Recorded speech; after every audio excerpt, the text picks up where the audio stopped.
esta casa fue asesinado León Trotsky por un agente a las órdenes de Stalin.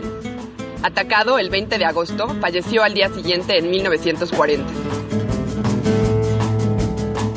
Junto a su compañera Natalia Sedova, llegaron a México en enero de 1937. Arribaron a un país convulsivo, herencia de la Revolución de 1910 y de los efectos de la crisis del 30. Un país atravesado por movilizaciones obreras y campesinas. Aquí, Trotsky aplicará de forma creativa a México y los países latinoamericanos la teoría que lo hará históricamente conocido, la de la revolución permanente. Él verá en la cuestión agraria y la lucha por la independencia nacional los motores fundamentales para la revolución en nuestros países, que solo podrá ser llevada adelante mediante la toma del poder por la clase obrera, acaudillando a las masas campesinas. En 1938, el gobierno nacionalista burgués de Lázaro Cárdenas, que había otorgado el asilo a Trotsky, decretó la expropiación de las empresas ferrocarrileras y petroleras.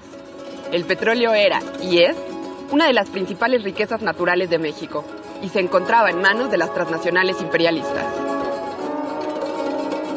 Trotsky comprendió que el gobierno de Cárdenas representaba un bonapartismo nuevo, de tipo especial o sui generis, que era característico de los países coloniales y semicoloniales, que se debatían entre la opresión imperialista y una clase obrera cada vez más fuerte y más activa.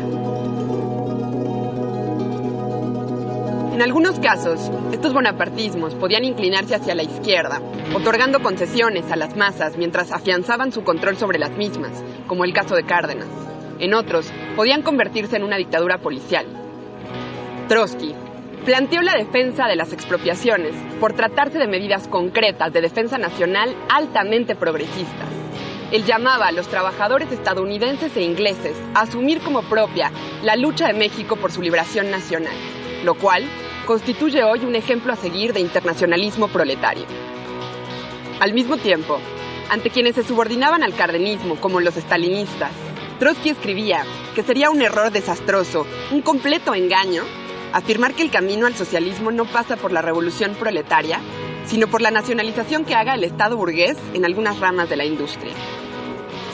Desde esta casa, Trotsky afirmó que el gobierno de Cárdenas sería incapaz de llevar hasta el final la lucha antiimperialista y la resolución de la cuestión agraria. Mucho menos podría tomar las medidas anticapitalistas necesarias para romper de manera efectiva con el imperialismo, que ya desde entonces extendía su dominio como una gran sombra sobre la región. El valor de las elaboraciones de Trotsky trasciende el momento en el que las escribió.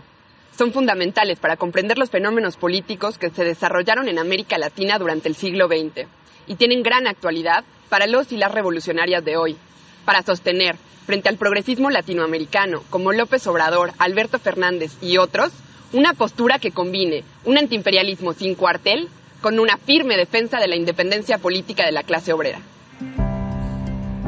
Para Trotsky, llevar adelante estas tareas implicaba construir el partido que se requiere para la revolución socialista. Sin embargo, esto fue olvidado por muchos que se reivindicaban trotskistas. Por ejemplo, por quienes en Venezuela, frente al chavismo, un fenómeno político que desarrolló rasgos de un bonapartismo sui generis de izquierda, lo apoyaron políticamente e ingresaron al partido de gobierno. 80 años después, mucho ha cambiado en México, en América Latina y en el mundo. La clase obrera se extendió. Una parte de los campesinos ingresó a las filas de los asalariados y surgieron nuevos sectores de oprimidos, potenciales aliados del proletariado. La burguesía es aún más reaccionaria. Todo esto confirma con fuerza la actualidad de las ideas de Trotsky.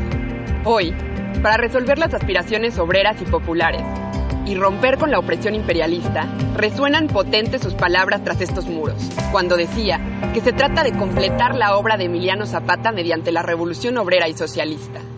Una verdadera guía para la acción para los y las revolucionarias del siglo XXI.